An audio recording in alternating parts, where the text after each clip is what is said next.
Presta atención. Bolivia, entre los 3 países con menor libertad económica de Sudamérica. Chile y Perú son las naciones mejor ubicadas de la región. Bolivia, la posibilidad de hacer negocios, invertir, exportar, generar riquezas, se ve cada vez más limitada. Y vamos a hablar de este tema con nuestro invitado, el licenciado Martín Moreira, analista económico. Buenas noches, bienvenido. ¿Cómo está? Qué lindo tenerlo en viernes, un horario un poco habitual para que tocar este tema, pero es importante hablar sobre la economía y libertad económica, un término que pocos conocen.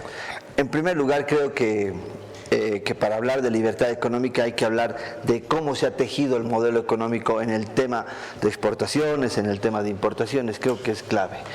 Este modelo económico ha priorizado primeramente el mercado interno, y eso para que la gente nos entienda, el mercado interno. Este mercado interno tiene que ser priorizado para mantener una baja inflación, para mantener la moneda estable, evitar devaluaciones y basar una parte del crecimiento, una mayor parte del crecimiento dentro del mercado interno. Recordemos que para el primer trimestre el crecimiento del mercado interno ha sido de casi el 10%, un crecimiento muy interesante porque estamos diciendo que el mercado interno está sosteniendo el modelo económico. La economía. ¿Por qué? Ahora, ¿a qué va? ¿Y cómo sostenemos este mercado interno? Hay una palabrita que dice cupos de exportaciones. Ya. Creo que los cupos de exportaciones han generado el bienestar que estamos viviendo.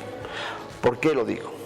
Porque los exportadores, antes de sacar el... Ojo, exportadores, empresa privada. Exacto. Exportadores, antes de sacar el producto, tienen que cumplir con el mercado interno. Ya. Ejemplos, dos ejemplos, el azúcar, el clúster azucarero, Guavirá y cualquiera de los ingenios tienen que tener estoqueado mínimo 2 millones de quintales de azúcar para abastecer la demanda. para abastecer el mercado interno. Ya. Y una vez que ellos tienen satisfecho el mercado interno, ellos pueden exportar. ¿Y qué es lo que exportan?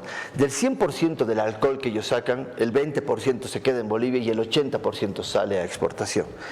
Ese es uno de los mercados más fuertes del clúster azucarero. El segundo es el azúcar, que también tiene una fuerte exportación, pero una vez satisfecho el mercado interno. Una vez satisfecho el mercado interno, en el mercado interno podemos mantener y manejar los precios. El otro clúster que voy a ir, también voy a ir al tema agrícola, voy a la soya. La soya tiene más o menos, ha producido este año 3 millones de toneladas de producción. Ya. Estamos hablando de este 100% de producción, un 80% sale de las exportaciones y un 20% se queda en el país. Pero este 20% no se lo comercializa el precio de la tonelada de la soya no se lo comercializa como se lo comercializan en Chicago o en Rosario a precios internacionales, sino es un precio que le pone el Estado. Y le dice, le vas a vender tanto a los porcinocultores, piscicultores, avícolas, pecuarios, a tanto el precio de la tonelada. De esta manera... Hay una subvención. Hay una subvención de la industria privada. Ya. Pero ¿por qué la industria privada tendría que subvencionar a los pecuarios o a toda la gente? Esta subvención no la hace el Estado, no, sino le hace la empresa privada. La empresa privada a través de la soya, de las moliendas. Ahí tenemos la harina de soya, la cascarilla de soya. Entonces esto va directamente al engorde de los animales. Y estos animales y esta carne que entra al mercado es una carne subvencionada y por eso nuestro flujo de crecimiento en el precio de la carne es contenido porque el mercado interno está satisfecho y el Estado puede controlar los precios a través de controlar el alimento de los animales. Y esta subvención que se realiza a la empresa privada no va en contra de ellos. En primer lugar, ellos son beneficiados por una subvención del Estado que hace. Ahí va la cosa. El Estado les subvenciona los hidrocarburos, la energía eléctrica, el gas, les subvenciona. Hay algunas cuotas en temas impositivos que ellos no pagan el total. Tienen algunos beneficios, entonces ahí va la subvención para estos clústeres agrícolas. Es una manera de justificar. Es una manera de justificar. Equilibrar y de paso beneficiar a quién, a la gente, al trabajador, a la gente que se gana el pan día a día. Entonces fortifica, cuida el poder adquisitivo. Entonces cuando yo escucho hablar de restricciones en el tema económico, yo pienso y digo, si no tendríamos estas restricciones, nosotros estuviéramos como Argentina y peor que Argentina, porque Argentina tiene un proceso, una industrialización mucho más grande.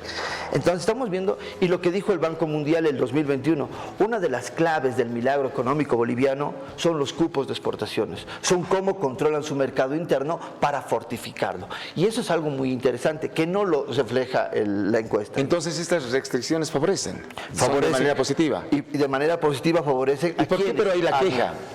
Pero ¿a quiénes favorecen? A la gente que tiene el poder adquisitivo de las personas. Los empresarios quisieran ganar más. Claro que el empresario está para eso. Pero primero el empresario no va a perder. tiene que satisfacer el mercado interno. Un dato de la carne. Ya. 298.000 toneladas en 2022 se han producido. Ya. El mercado interno consume 263.000 toneladas. Este excedente se va al exterior. Ya, se va. Entonces, solamente vendiendo a China hemos logrado vender 102 millones de dólares. Entonces, ¿qué obligan los cupos de exportaciones? Uno, a eficiencia para el privado. El privado tiene que satisfacer de manera eficiente el mercado interno. Una vez cubierto el mercado interno, ellos tienen la capacidad de seguir produciendo para exportar, porque el Estado dice exporten, pero primeramente cumpla con el mercado interno. Obviamente. Y eso es muy interesante, porque te obliga a darte una carne de buena calidad, te obliga a darte un azúcar de primera calidad, te obliga a darte muchos productos desde la minería hasta los agrícolas subvencionados dentro del mercado interno, para que este mercado interno pueda seguir estable, podamos controlar la baja inflación, 0.8%, y tengamos un IPC, un índice del precio al consumidor, que el mes pasado estaba 0.34, ahora está 0.4. Entonces ha habido un crecimiento de 0.6%. Entonces es muy interesante lo que plantea el Estado y cómo se ve este modelo económico fortalecido desde su mercado interno. Ahora, y todos dirán, no hemos tenido superávit comercial, Bolivia, y muchos economistas dicen, hemos tenido realmente déficits todos, desde el 2014 tenemos un déficit fatal. Si vamos revisando los índices, si vamos revisando los años, yo tomo el 2010 hasta el 2014, hemos tenido un superávit comercial. El 2014 creo que hemos tenido un pico de 13.000 millones de dólares. Después han venido. La crisis internacional empieza el 2015 y empieza a bajar nuestras exportaciones. Las importaciones han crecido. ¿Esto hasta qué año se extiende? Han crecido a 9.845, ha crecido el 2015, y las exportaciones han llegado a 8.900. Eso es más o menos 1.000 millones de dólares de diferencia. Y esto se extiende hasta el 2019. Son 4 años. 4 años de déficit comercial. El 2020 hemos tenido, aunque no lo crean y nos han dicho que realmente nos ha ido mal en las exportaciones, la economía estaba baja, pero hemos tenido un superávit comercial en las exportaciones de 7.000 millones de dólares, y hemos tenido importaciones 6.955, más o menos unos 50 millones de dólares de superávit comercial. Es algo que no te lo dicen. Pero los datos no están ahí presentes. No miente, uno entra a Google y pone historial de exportación y lo tiene. Pero el 2020 ya hemos recuperado, el 2021 ya hemos recuperado de manera increíble, con 2.000 millones de diferencia. 11.000 millones han sido las exportaciones, 9.000 millones las importaciones.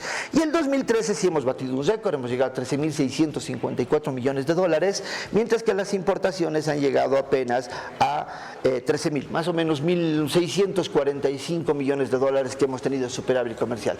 Entonces, cuando yo escucho una encuesta de estas características, digo, no están entendiendo los procesos económicos de este modelo económico innovador, porque te presentan datos y te dicen, bueno, mira, tienes una libertad, tienes un mercado abierto que es el mercado interno, y si tú eres eficiente, tienes para generar divisas en el exterior. ¿Por qué se habla entonces de una menor libertad económica? La menor libertad económica es, yo lo que considero que lo han tomado como referencia es el manejo del tema impositivo.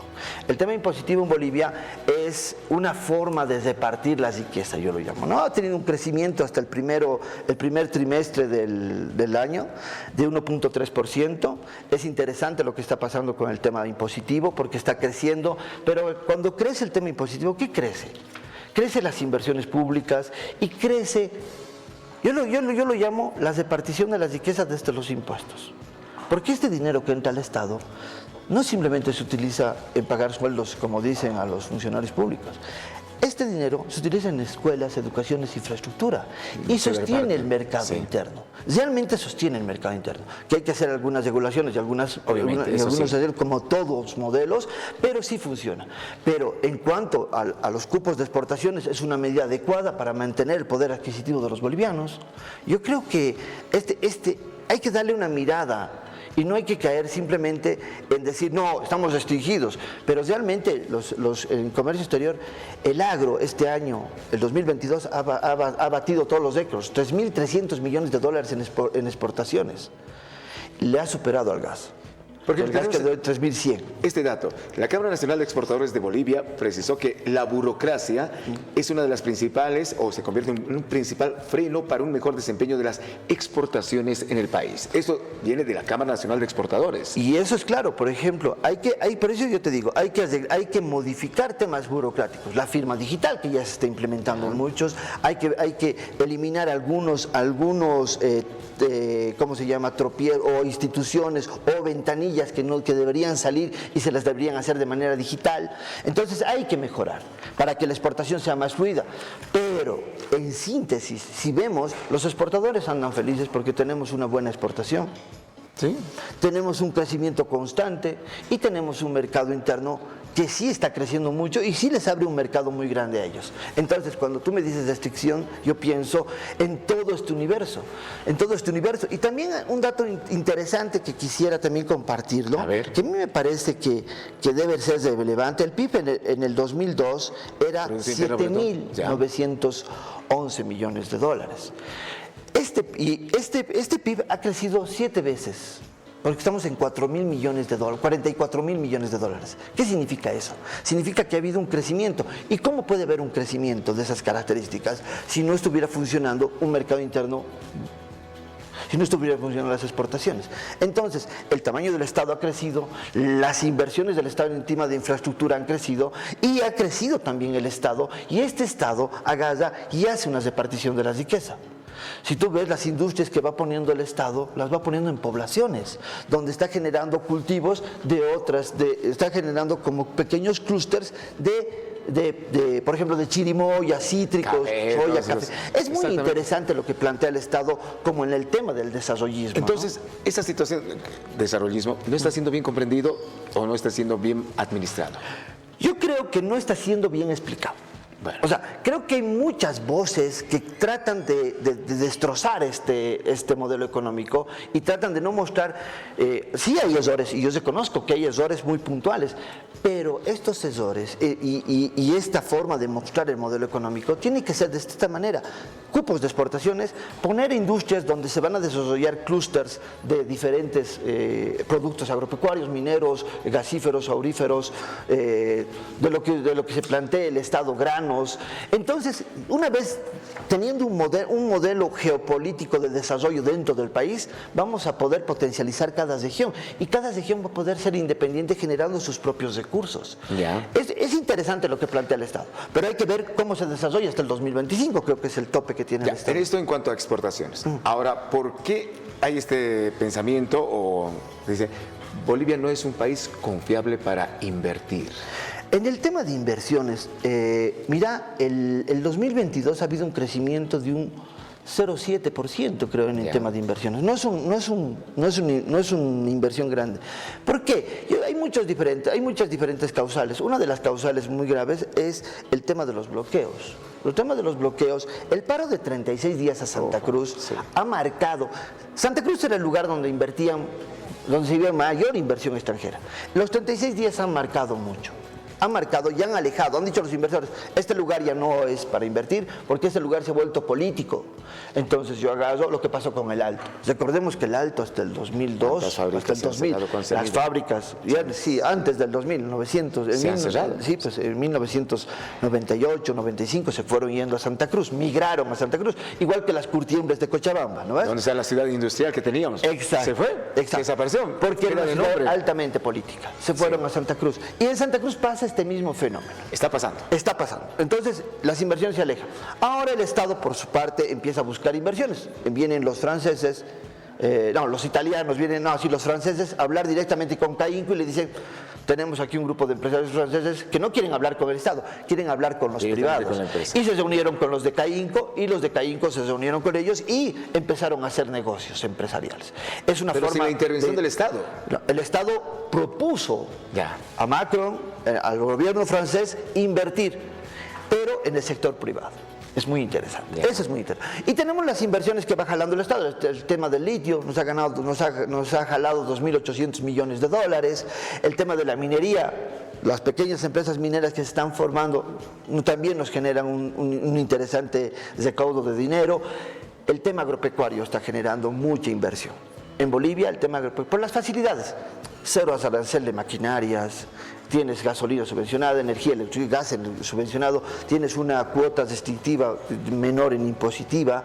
Entonces yo creo que es... Hay muchas facilidades. Hay facilidades, pero también estas facilidades deberían llamar, pero el tema de los bloqueos, este tema de los paros... Conflictos sociales que generalmente estamos va inmersos. generando una reticencia, pero Bolivia se vuelve un buen lugar para invertir a los extranjeros, porque tienes muchas facilidades en el tema agropecuario, en el tema minero también tienes facilidades. Entonces yo creo que simplemente es la visión. Y poner un ejemplo así muy puntual. Por ejemplo, cuando la gestora sale, han dicho, no, la gestora no va a funcionar. Sí. A la gestora se le entregaron 24.000 millones de dólares en mayo. En 3 meses, el 17 de agosto, creció 1.000 millones de dólares más. Entonces ahora tiene 25.000 millones de dólares. Cosa que no han hecho las AFPs en su Ha momento. crecido un 4%. Ya. Con relación al 2.7% que tenían el crecimiento de las AFPs. Entonces yo digo, todavía esperaremos hasta fin de año y veremos el resultado final de esta gestora pública que está empezando a dar señales en positivo por los bolivianos. Aquí hay aspectos políticos que impiden esa situación. Exacto. Es política al final. Exacto. Es política. Y bueno, entonces no coincidimos con que Bolivia entre los 3 países con menor libertad económica en Sudamérica. No coincidimos. Hay que mejorar temas burocráticos, hay que mejorar temas de firmas digitales, hay que hacer ventanillas digitales, hay que tratar de que el comercio sea más fluido, la inversión del Estado en el tema de comercio exterior, el bioceánico. ¿Y todo esto es reversible a un corto plazo o mediano plazo? Yo creo que el Estado está procurando hacer más rápido, más fluidez en el comercio exterior. La aduana creo que trabaja íntegramente en eso, de la mano con los exportadores. El corredor bioceánico, los ramales, la inversión en infraestructura generan, pero también tenemos que ver el tema de los bloqueos, el tema político, que es algo que sí está perjudicando mucho, con pérdidas muy fuertes. 145 bloqueos en Santa Cruz, no. Para mí ha significado, para el país ha significado casi 21 millones de dólares día, entonces es una pérdida muy fuerte. Listo. Martín Moreira, muchas gracias por aclararnos todo este panorama y será hasta una próxima oportunidad. Buenas noches. Muchas gracias y muy agradecido por la entrevista y un saludo y buenas noches a toda la gente que nos Buen está fin de viendo. semana. Gracias. Perfecto. Amigas y amigos, estamos cartas sobre la mesa.